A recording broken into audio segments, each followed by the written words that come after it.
Hey man, Pastor Brad here. Just in case this is your first Pastor Brad video, let me introduce myself. I'm a teaching pastor and I'm an 80s Christian metal musician. I love to teach God's word in a way that will build you up and encourage you in your faith. As an 80s Christian metal musician, I love to create music that has that big arena rock, 80s hard rock metal sound, but with lyrics that glorify Jesus. So if those two things sound like something that would be a blessing to you, I encourage you to subscribe to the channel today.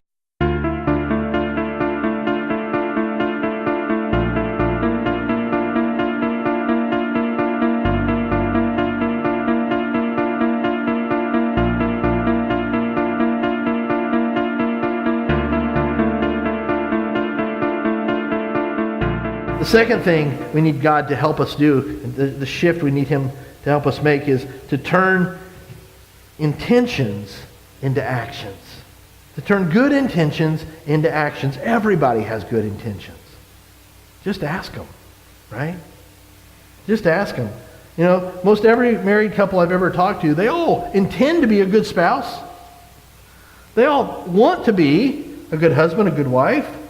They all want to be successful at work and do well and be a good employee or a good boss. They want to, they mean to, in their mind they're trying to. You know, that to-do list that honey gives you, you want to do it, you intend to do it, you mean to do it. A faith, you know, I intend to be a Christ follower and to honor Him and with every area of my life. That's my intention. But we don't always turn those intentions into actions, do we? We need to ask God to help us to follow through on those things. James chapter 4, verse 17. Anyone then who knows the good he ought to do and doesn't do it, sins. That's powerful. And I'll tell you what, that used to paralyze me. I used to really be scared to death by that verse. Because I could sit and think, I can think of 10,000 good things I should do right now. And I can't do them all. I'm sinning. But when you look at this in the context of what James is saying in other verses, you really you get a more practical look at this. What he's saying is when good opportunities come across your path and you have the opportunity to do it and the power to do it, do it. Don't put it off. To turn when into now. To live in the moment, to do the good we have the opportunity to do when we have the opportunity to do it. To close the gap between good intentions and godly actions. Say, Lord, I know what I've said I want to do. I know what I've told people my intentions are. Lord, help me to let my life line up with what I say I want to be and do. To pray for our circle of influence. All of us have the power to do that. That's what we talked about in the last series, right? To identify the people that are in our circle of influence, the people that we rub shoulders with on a regular basis, to say, Lord, help me to understand and see those who need Christ in their life, and help me to pray for them every day. And to do that, to turn that into action, to intentionally look to build some relationship. Right now I have a couple of people I'm praying for, and I don't know how to start a relationship with them, really. But I'm praying, God, help me to open the door. You're God. You split the Red Sea. You created the world. You can open a door for me to have a conversation with this person. You know? But pray about it. Seek God. God, help me to be that giving person, to serve. Like I say, I want to be a servant, to work on my marriage and be the spouse that I want to be the kind of parent I want to be, or the kind of child that I want to be, and on and on. I think about Joanne Bear. I thought about her this week as I was preparing this. Joanne Bear, you guys don't know her, but she's a dear, dear person, especially to my wife and to me through her. She lives in Carlisle, or she lived in Carlisle, Pennsylvania. And she's just a precious saint. One of the sweetest ladies you'd ever want to meet. And I don't think I'm overstating. She's probably one of the primary reasons my wife knows Jesus.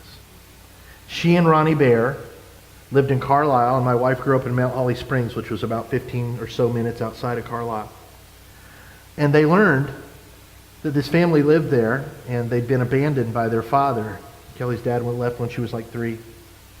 And they learned through another person that they were there. And so Joanne said, well, why don't we go down and just pick them up and bring them to Sunday school? They went to the Cavalry Road Church of God. And they drove down there every Sunday and picked up Kelly and her 3 siblings and brought them to Sunday school. And they just loved on them and became their family. I mean, it just really became part of their family. Well, a few years ago, Joanne contracted brain cancer. And she ended up losing that battle. But at one point, when she was still coherent and had some strength, but she knew it wasn't going real well, she gathered her family around her. And I remember hearing about this story. She has 3 boys and a daughter, and they're grown. 2 of them are living for Jesus, and 2 of them not so much. And she gathered her kids around her, and she just, as my grandma would say, she waxed bold. And she said, live for Jesus. Love Jesus. Give your hearts to the Lord and live for Him. 100%, because it's the only thing in life that matters.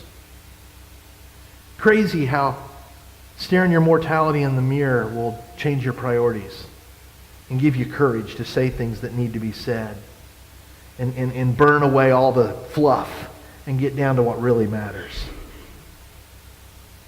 And she just exhorted her 2 boys especially to live for Jesus. And then she went to be with Him. I need to pray for them. I haven't talked to them. I don't know exactly where they're at. You know, those guys. I've just met them on the periphery when I used to visit Ronnie and Joanne. But that's powerful, guys. Proverbs chapter 3, verse 27 says, do not withhold good from those who deserve it when it is in your power to act. Do not say to your neighbor, come back later. I'll give it to you tomorrow, when you now have it with you. We need to turn good intentions into godly actions. We need to turn when into now.